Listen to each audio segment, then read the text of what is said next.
இந்த மாதிரி ப்ரௌனி செஞ்சிடாதீங்க. செஞ்சீங்கன்னா அதுக்கப்புறம் கேட்டுக்கிட்டே இருப்பாங்க. அந்த அளவுக்கு நல்ல டேஸ்ட்டாகவும் இருந்துச்சு.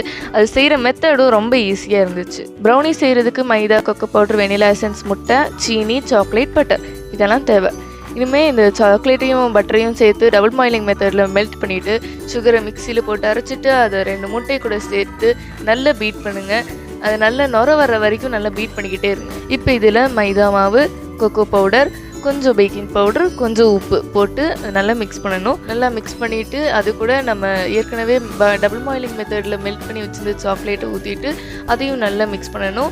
அது நல்ல ஒரு பேட்டரி கன்சிஸ்டன்சி வர்ற வரைக்கும் மிக்ஸ் பண்ணிவிட்டு எந்த பாத்திரத்தில் ப்ரௌனி செய்ய போகிறோமோ அந்த பாத்திரத்தில் இந்த பேட்டரை ஊற்றிட்டு அதை லைட்டாக டேப் பண்ணிவிட்டு அதுக்கப்புறம் அது மேலே நம்மளுக்கு தேவையான டாப்பிக்ஸ், அதாவது சாக்லேட்டு, பாதாம், பிஸ்தா, நம்மளுக்கு தேவையான டாப்பிங்ஸ் எல்லாம், நட்ஸ் எல்லாம் போட்டுட்டு அதுக்கப்புறம் அதை நம்ம ஓவனில் வச்சுட்டு 25 மினிட்ஸ் கழித்து எடுத்தோன்னா சூப்பரான ப்ரௌனி நமக்கு ரெடி ஆகிடும். இந்த மெத்தட் ரொம்ப ஈஸியான மெத்தட் தான், நல்ல டேஸ்ட்டாகவும் இருக்கும். கண்டிப்பாக எல்லோரும் ட்ரை பண்ணி பாருங்கள். இது பிடிச்சிருந்துச்சுன்னா லைக் பண்ணுங்கள், ஷேர் பண்ணுங்கள், சப்ஸ்கிரைபும் பண்ணிடுங்க.